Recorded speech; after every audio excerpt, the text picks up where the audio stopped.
Hey guys! Nasubukan nyo na ba itong ganitong dessert na talaga namang super lambot at talaga namang melt in your mouth? At alam nyo ba na 4 ingredients lamang po ito at magkakaroon ka na ng ganito kasarap at kalambot na dessert. And kung like nyo nga po yung ganitong dessert, panoorin nyo po ito hanggang dulo. Nako, napakadali lamang po nito. So sa isang kaserola nga po ay naglagay po ako dyan ng 1 cup na milk at 1/2 cup na white sugar. Pwede po kayong kumamit dito ng fresh milk at evaporated milk. Tapos dito po sa isang tasa ay naglagay din ako dyan ng 1 cup na milk at dito ko po tinunaw yung ating 1/2 cup na cornstarch. Haluin po mabuti hanggang sa matunaw yung ating cornstarch. Then iset aside po muna at binuhay ko na nga po yung kailangan sa katamtamang lakas lamang po ng apoy. So ayan, hihintayin lamang po nating uminit itong ating gatas. Actually, pwede naman po kayong gumamit dyan ng powdered milk. Timplahin nyo na lamang po. Katulad po ng karaniwang pagtitimpla ng gatas. So kapag mainit na nga po ay ibubuhos na natin dito yung ating tinunaw na cornstarch dun sa 1 cup na milk. At this point po ay aalagaan nyo na po yan sa paghalo at make sure po na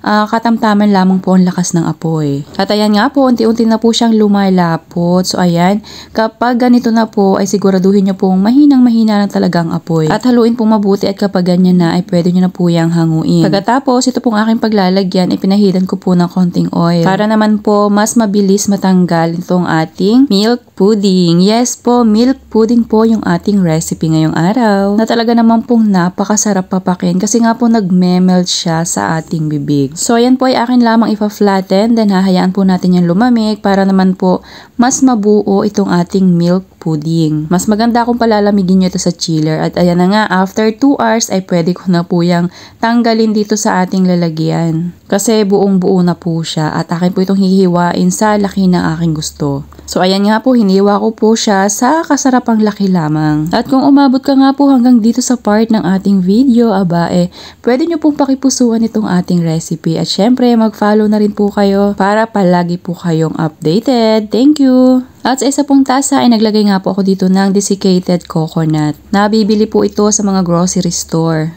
At isa-isa ko pong pagugulungin dito yung aking hiniwa-hiwa nga pong milk pudding. Kung wala naman po kayong desiccated coconut ay wala naman pong problema kung hindi nyo na po lagyan yan. Kasi panalo pa rin naman po sa sarap yung ating milk pudding kahit wala nitong desiccated coconut. So ayan, kita-kita nyo naman kung gaano kalambot itong ating milk pudding. Kahit wala nga pong ipin ay pwedeng-pwede pong kumain ito at talaga namang nagme-melt po siya sa bibig. So kung meron ka nga po dyang cornstarch, gatas at asukal, kayang-kaya mo rin pong gumawa nito. So sana nagustuhan mo ang aking recipe ngayong araw ng milk pudding.